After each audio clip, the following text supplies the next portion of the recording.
오늘 저랑 이제 사사기 강의 33번째 시간으로 사사기에 기록된 마지막 사사인 삼손에 대한 관한 이야기를 저랑 또 오늘 살펴보십니다.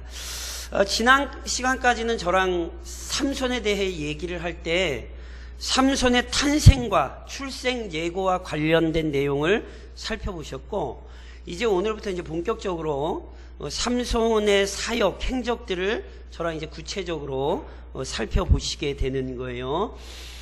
여호와의 사자가 마노아의 부부에게 와서 예고했던 대로 삼손이 태어나죠.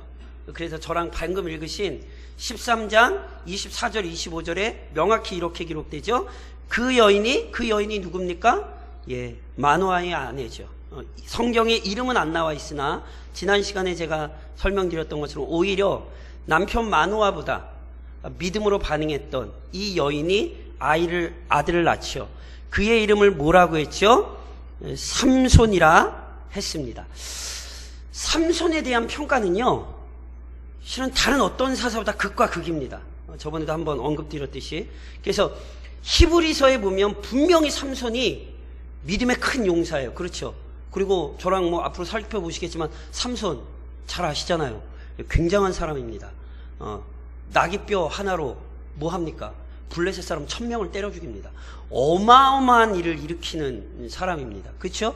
그런 의미에서 삼손의 어떤 믿음의 능력, 역사를 강조하는 경향이 있는 반면에 나실인이었음에도 불구하고 나실인의 모든 규례들을 깨트린 사람 삼손이라니까요. 저랑 이제 그 내용들을 살펴보실 거예요. 그러니까 뱃속에서부터 나실인이었는데 그 나실인의 규례를 제대로 지키지 못해요. 그러니까 삼손은요, 실은 긍정적인 면도 있고 부정적인 면도 있어요. 모두가 다 사실이에요. 그리고 실은 이것이 우리의 모습이기도 하고요.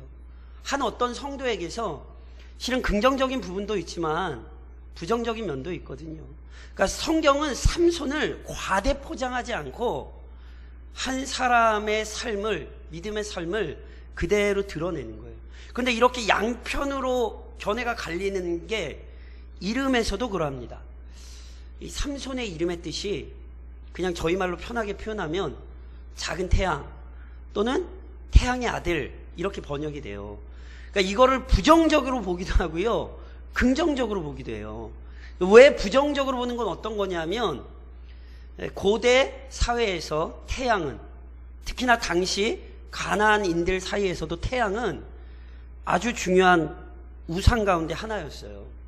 그래서 태양의 아들 또는 작은 태양이라는 이름 속에서 이미 이스라엘 백성이 가나안에 너무 익숙하게 물들어서 어떤 태양신 숭배에 어떤 영향을 받아 이 이름을 지은 것으로 보는 학자들이 있어요.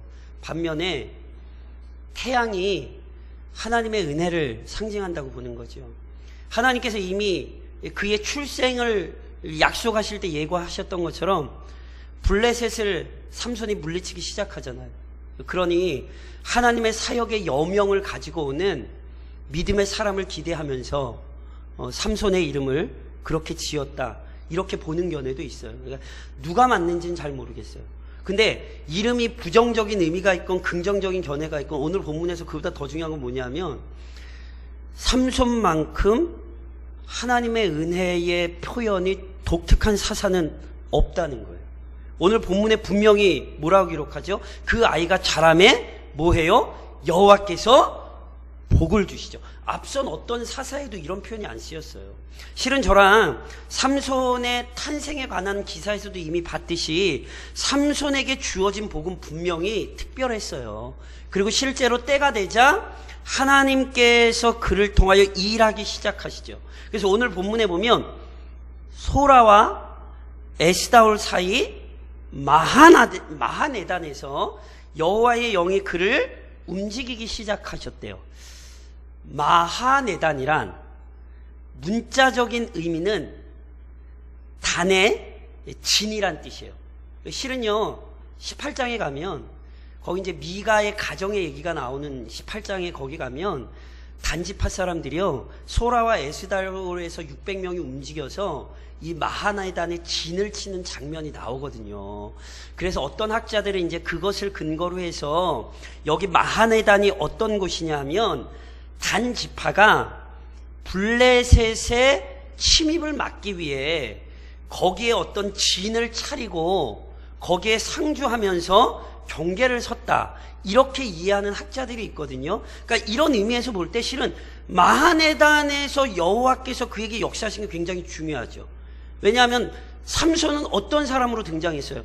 블레셋으로부터 구원하는 사람으로 등장했잖아요. 그러니까 어떤 블레셋과의 어떤 전쟁을 준비하는 곳에서 하나님의 영이 그에게 역사하셨다는 사실 자체가 앞으로 삼손을 통하여 하나님께서 이루실 일을 실은 기대하게 하는 거죠. 그런 의미에서 이 본문을 실은 그렇게 이해할 수 있어요. 그런데 문제는 이거예요. 하나님께서 삼손을 다스리시죠. 그렇죠? 분명히 그렇게 기록됐잖아요. 그러면 성령께서 삼손을 다스리기 시작하시니 당연히 우리 입장에서는 어떤 사건이 등장해야 될 것 같으세요? 무언가 놀랍고 대단한 사건이 등장하기를 실은 기대하게 되잖아요. 그런데 반전이 일어나요. 무슨 얘기냐면, 자, 14장으로 넘어가시겠어요? 제가 사사기 13장 1절로 3절을 읽을게요. 여호와의 영이 삼손을 다스리기 시작하는데 삼손이 무슨 일을 하냐면 14장 1절부터 3절까지 제가 읽을게요.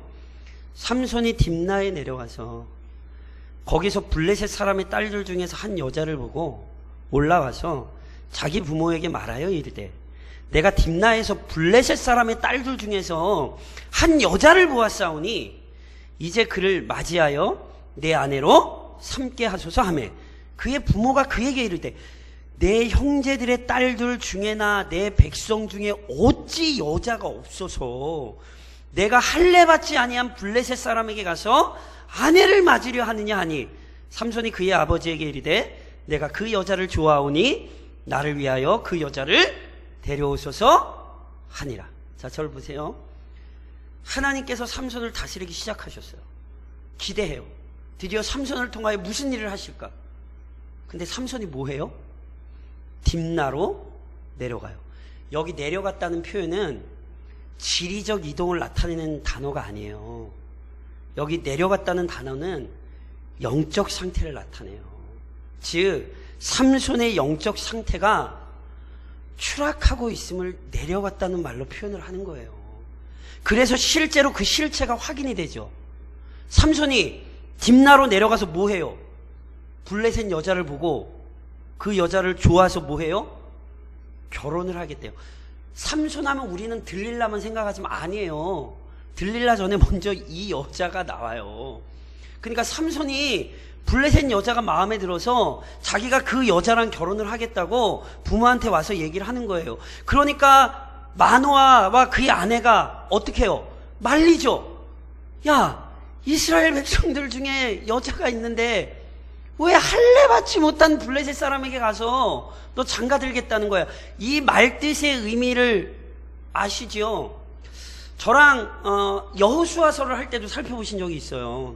그리고 앞서 실은 사사기를 할 때도 이미 말씀을 드렸었고, 하나님께서 이스라엘 백성이 가나안 땅에 들어오기 전부터 철저히 경계하신 게 있어요.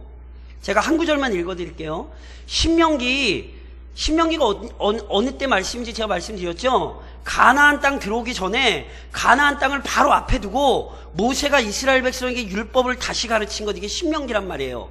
그런데 그 신명기 7장에 모세가 다시 어떻게 얘기를 하냐면, 내 하나님 여호와께서 그들을 내게 넘겨 내게 치게 하시리니 그때에 너는 그들을 진멸할 것이라.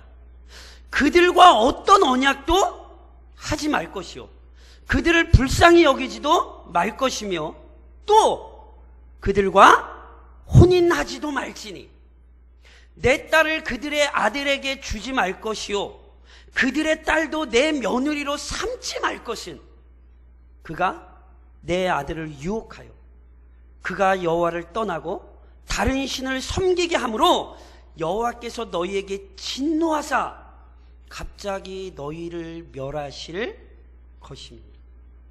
이스라엘 백성이 가나안 땅에 들어와서 가나안 사람을 진멸하는 정도가 아니라 더 나아가 철저히 가나안 사람과 결혼을 하면 됩니까? 안 됩니까? 안 되지요. 제가 예전에도 이미 설명드렸어요. 이게 무슨 의미인가를. 결혼이란 단순히 두 사람이 한 몸이 되는 것만이 아니에요. 고대 사회에서 결혼이란 문화가 혼합되는 것이고 종교가 혼합되는 거예요. 그래서 이방인과의 결혼을 금지한 이유를 분명히 뭐 때문에라고 말씀하셨냐면, 그가 내 아들을 유혹하여 그가 여호와를 떠나고 다른 신들을 섬기게 함으로. 이게 단순히 두 사람이 한 가정을 이루는 문제가 아니라 이방신이 이스라엘에게로 들어오는 문제라고요. 그래서 철저히 이방인과의 결혼을 금지하신 거예요. 이걸 혈연이 다른, 족속이 다른 사람과 혼인을 하지 말라는 단편적인 것으로 이해를 하시면 안 되고, 순수한 신앙을 지키기 위한 굉장히 중요한 방편이었다는 사실을 이해하셔야 돼요.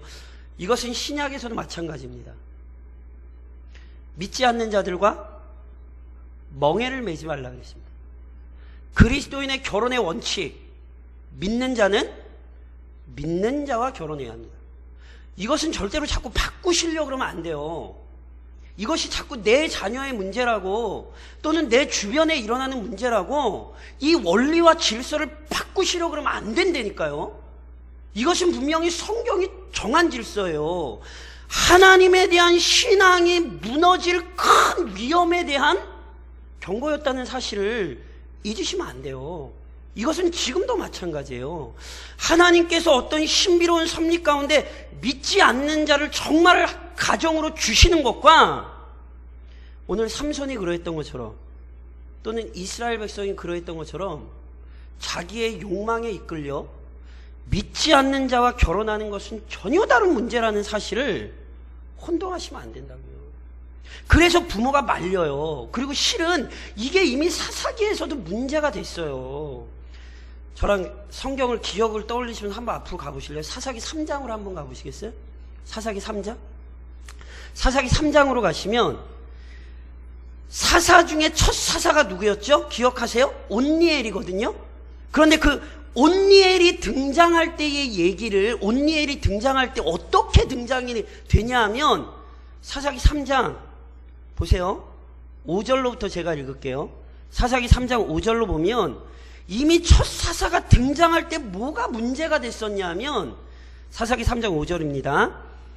그러므로 이스라엘 자손은 가나안 족속과 헷 족속과 아모리 족속과 브리스 족속과 히위 족속과 여부스 족속 가운데 거주하면서 그들의 딸들을 맞아 아내로 삼으며 자기 딸들을 그들의 아들들에게 주고 또 그들의 신들을 섬겼죠. 뭐 했어요? 그렇게 하지 말라는 이방인과의 결혼을 함으로 이방신을 실제로 섬기는 일이 이미 있었죠.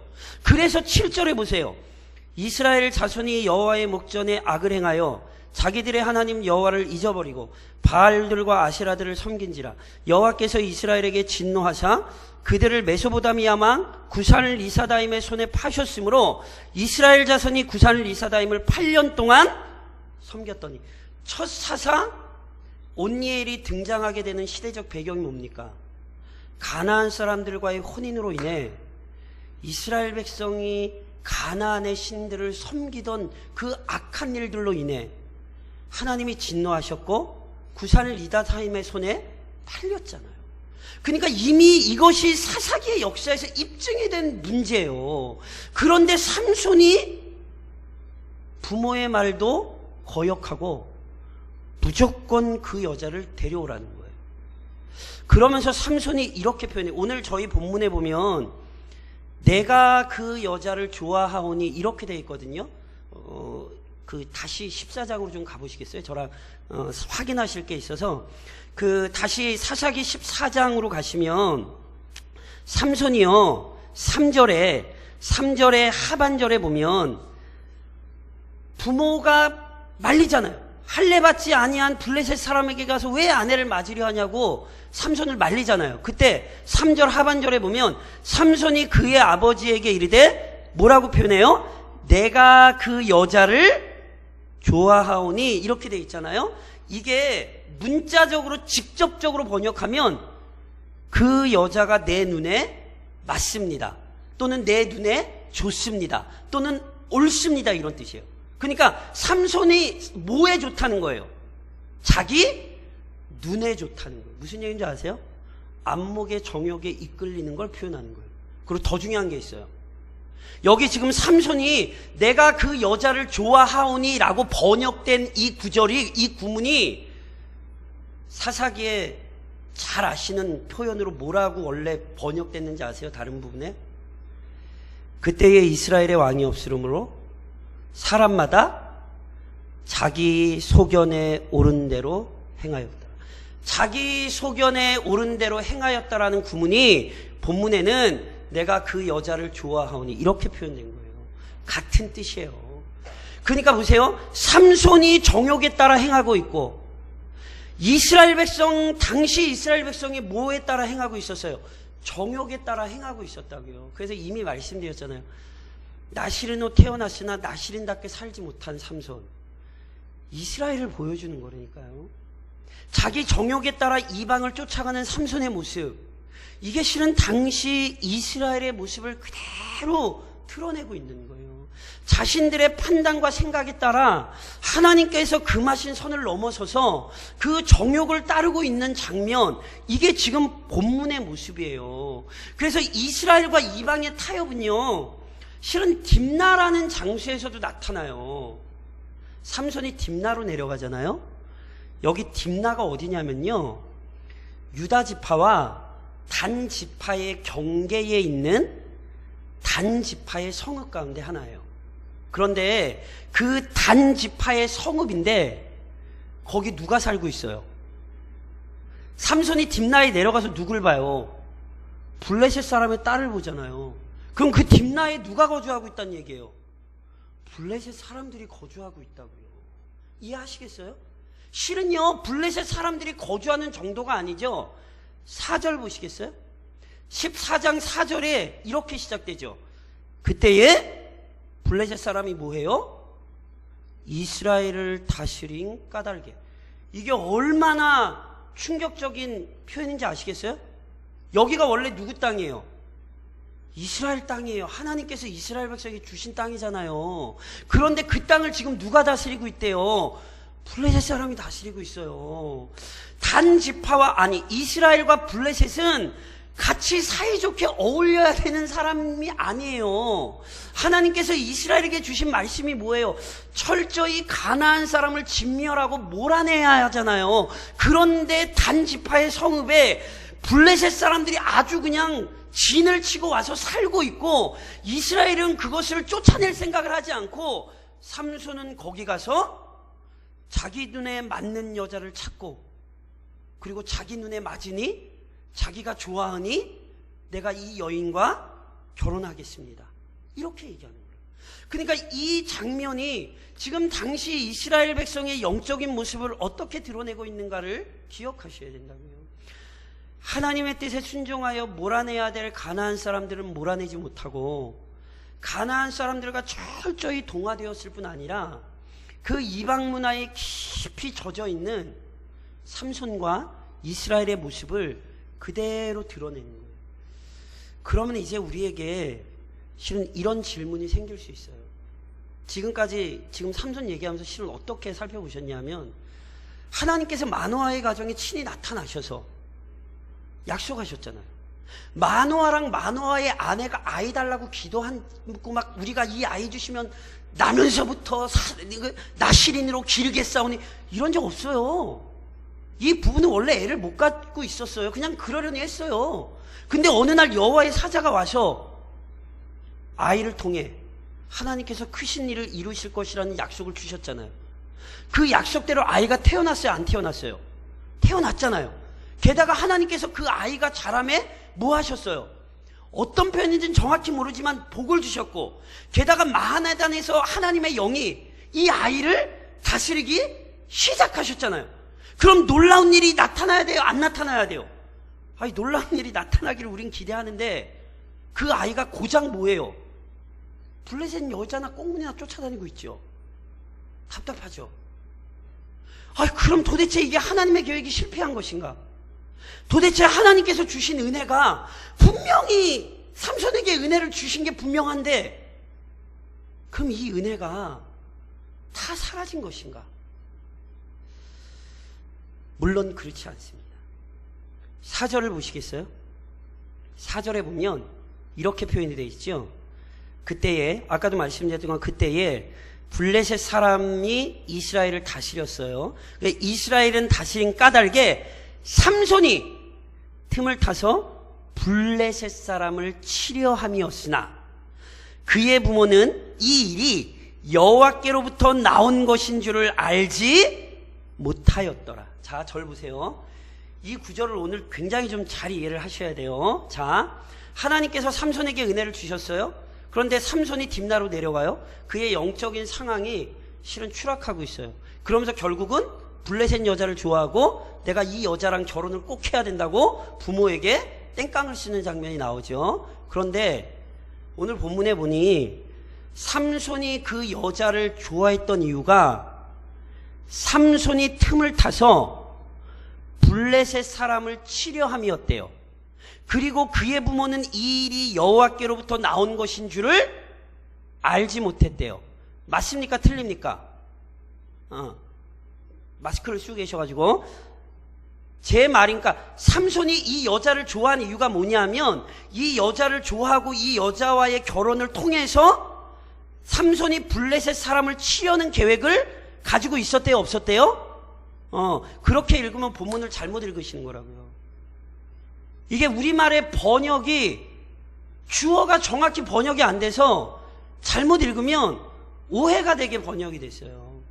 여기 지금 블레셋 사람을 치려 한 게 누구예요? 삼손이 아니에요. 삼손이 아니에요. 히브리어의 인칭 대명사가 우리말로 정확히 번역이 안 돼서 우리말로 보면 삼손이 틈을 타서 블레셋 사람을 치려 한 것처럼 본문이 읽히는데 아니에요. 삼손이 치료한 게 아니라 누가 치료하신 거게요? 하나님이 치료하신 거예요. 그러니까 이 본문을 정확히 제가 조금 더 정확히 번역드리면 하나님께서 삼손을 통하여 블레셋 사람을 치료함이셨으나 그의 부모는 이 일이 여호와께로부터 나온 줄 알지 못한 거예요. 그러니까 보세요. 무슨 말씀이냐면 삼손도 부모도 몰랐어요. 이후에도 저랑 살펴보시겠지만 아시겠지만 삼손은요 충동적이고 욕망을 절제하지 못해요. 아시잖아요. 이 여인으로 삼손이 블레셋 여자의 꼬임에 넘어가고 끝난 게 아니에요. 아시잖아요. 진짜 삼손이 여자한테 꼬여가지고 크게 범죄하는 이야기는 아직 나오지도 않았어요. 그러니까 삼손이 이런 일이 있었음에도 불구하고 깨달았어요? 못 깨달았어요? 못 깨달았다니까. 그러니까 삼손도 지금 이 일이 어떻게 되는지 몰랐어요. 삼손은 실제로 자기 욕망을 따라 행했어요. 그리고 부모도 하나님께서 주신 약속이 있었으나 이 일들이 어떻게 이루어져 가는 것인지 부모도 전혀 알지 못했어요. 그런데 놀랍게도 삼손은 어리석게 행동했지만 그의 부모들도 삼손의 행동을 다 이해하지 못했지만 놀랍게도 그 뒤에 누가 역사하고 계셨다고요? 하나님께서 역사하고 계셨다고요. 인간의 눈으로 보기엔 참 미련하고 어리석은 일들밖에 보이지 않았지만 놀랍게 은밀히 일하시는 하나님께서 그의 은밀한 손길을 펼치셔서 그 일들 가운데 자신의 뜻을 펼치셨다니까요. 이 얘기를 저랑 마노아의 이야기를 할 때도 이미 살펴보셨어요. 마노아가 여호와의 천사의 예고를 받고는 자기가 그 일에 개입하고 싶어 했죠. 그런데 여호와의 사자가 허락을 합니까? 안 합니까? 안 했다라고 말씀드렸죠. 네가 할 일 없어. 내가 네 아내한테 다 시켰고 네 아내가 내가 시킨 대로 하면 돼. 너는 빠져 있어. 그러니까 이미 마노아에게서 나타난 것처럼 오늘 본문이 역시 우리에게 뭘 보여주냐면 삼손이 이루는 것도 아니에요. 하나님께서 삼손을 통해 일하시는 거지. 어느 누구도 나서서 하나님의 뜻을 펼쳐내는 것이 아니라 하나님께서 인간은 어리석게 행동하고 있지만 그 모든 일들 속에 역사하셔서 은밀하게 자기의 뜻을 펼쳐가고 계시다는 사실을 성경이 우리에게 가르치는 거예요. 그러니 우선 오늘 본문에서 뭘 기억하셔야 되는지 아세요? 우선은 비록 죄 많은 세상에 살지만 구별된 삶을 잃어버리지 않도록 주의하셔야 돼요. 오늘 우리의 가슴, 우리의 삶을 잘 돌아봐야 되는 게 있어요. 이미 말씀드렸던 것처럼 삼손의 모습이 이스라엘의 모습이고 이스라엘의 모습이 우리의 모습이에요. 삼손은 구별된 사람이었어요. 이스라엘은 구별된 사람들이었어요. 그런데 오늘 본문에 보면 구별됐습니까? 안 됐습니까? 안 됐죠. 구별된 하나님의 사람이 뭘 따라가고 있어요? 자기의 욕망을 따라가고 있어요. 눈에 보기에 좋은 대로 행하고 있다고요. 그런데 경계하셔야 될 것은 이게 한 번에 나온 게 아니에요. 이것은 이미 사사기의 역사를 통해 우리에게 가르쳐지고 있었어요. 뭐요? 죄를 빨리 끊어내지 못하면 언젠가 죄가 우리를 끌고 가요. 악한 자리를 빨리 떠나지 않으면 악한 자리에 언젠가 우리가 지배받게 돼요. 그러니 삼손의 모습을 보면서 오늘 우리 역시 혹시 끊어낼 걸 끊어내지 못해서 떠나야 할 걸 떠나지 못해서 계속 죄와 씨름을 하고 있지는 않은 것인지 보셔야 한다고요. 빨리 떠날 건 떠나야 되고 빨리 버릴 건 버려야 돼요. 구별돼야 된다고요. 특별히 지금 한국 교회도 그렇고 이 땅의 교회들이 구별되는 데 있어서 큰 위협을 받고 있다는 사실을 잊으시면 안 돼요. 믿음의 사람들은 우선 어디에서 구별되냐 하면 제가 이미 말씀드린 출애굽의 목적이 뭐였냐 면 우리가 광야에 가서 하나님께 예배하려 한다고. 그건 우리의 구원의 목적을 의미하는 거예요. 우리의 구원의 영광스러움은 이 땅 위에 예배하는 자들로 사는 거예요. 그 예배는 제가 항상 말씀드렸던 것처럼 예식으로서의 예배와 삶으로서의 예배 두 가지를 모두 다 포함하는 거예요. 그리스도인들은 예식으로서의 예배와 삶으로서의 예배 둘 중에 어느 하나 놓칠 수 없어요. 지금 우리가 예식으로서의 예배에 있어 큰 위기를 겪고 있다는 사실을 잊지 마셔야 돼요. 그래서 뭐 하셔야 되는지 아세요? 철저히 우리가 하나님 앞에 깨어 지혜를 구하며 이 예식으로서의 예배를 잘 지켜내기 위한 선한 싸움을 하셔야 되는 거예요. 교회에서 너무 많이 코로나가 터졌죠. 예수 믿는 사람들도 코로나 걸릴 수 있어요. 가슴이 아픈 건 또 이상한 교회가 하나가 나왔더라고요. 제발 언론에 이런 것 좀 보도가 안 됐으면 좋겠는데 어떤 목사가 코로나 방역수칙을 다 이렇게 안 지키면서 심지어 자기가 예배할 때는 성령이 뭐라 그러지? 성령이 자기에게 임하셔서 자기 손에 바이러스가 다 사라진다고 뭐 예배 시간에 설교하다가 성도들 앞에 손가락을 빨고 그랬대요. 전 농담인 줄 알았어요. 근데 사진까지 찍혔더라고요. 저 설마 그런 짓까지 사진 찍힌 게 나왔더라고요. 저 깜짝 놀랐어요. 그러니까 그런 걸 좀 언론이 보도를 좀 안 해줬으면 좋겠는데 이렇게 꼭 그런 것까지 보도를 해가지고 그러니까 그러시면 안 되는 거예요. 코로나에 걸릴 수 있죠. 그런데 보세요. 방역수칙을 교회가 잘 지키면서 방역수칙을 잘 지키면서 예배를 드리면 우선 그것이 크게 확산되거나 큰 영향을 미치지 않아요. 누누이 말씀드린 것처럼 이미 나와 있는 것처럼 예배 때 문제가 된 게 아니에요. 지금 예배가 끝나고 또는 예배에 꼭 왜 식사하지 말라 그러는데 식사들을 하고 뭐 하지 말 지금 아시면 다 거기서 문제가 된 거지. 예배 때 모여서 아무리 많은 사람들이 모였어도 확진자가 그 중에 있었어도 성도들이 예배 때 방역 지킨 데서는 지금 문제가 안 됐어요. 그러니까 제발 혼란을 안 하셨으면 좋겠어요. 진짜 믿음의 성도는 정말 예배를 지키기 위해 방역 수칙을 철저히 준수해요. 왜요? 이게 내 문제가 아니라 교회를 소란스럽게 하는 문제이기 때문이에요. 그러니 이 부분에 있어서 혼동하지 마셔야 된다니까요. 정말로 예배의 자리를 잘 지키고 싶으시다면 방역수칙을 철저히 지키셔야 되는 거예요. 그렇게 구별됨을 드러내셔야 되는 거예요. 그렇게 구별됨을 드러내지 못하면 우리의 우리됨, 성도의 성도됨, 교회의 교회됨을 지키실 수 없다는 사실을 명심하셔야 돼요. 더 나아가 그럼에도 불구하고 역사의 주인이신 하나님께서 행하실 위대한 일을 기대하셔야 돼요. 삼손은요, 자기 정욕대로 행동했지만 하나님께서는 그의 어리석음마저도 사용하셨어요.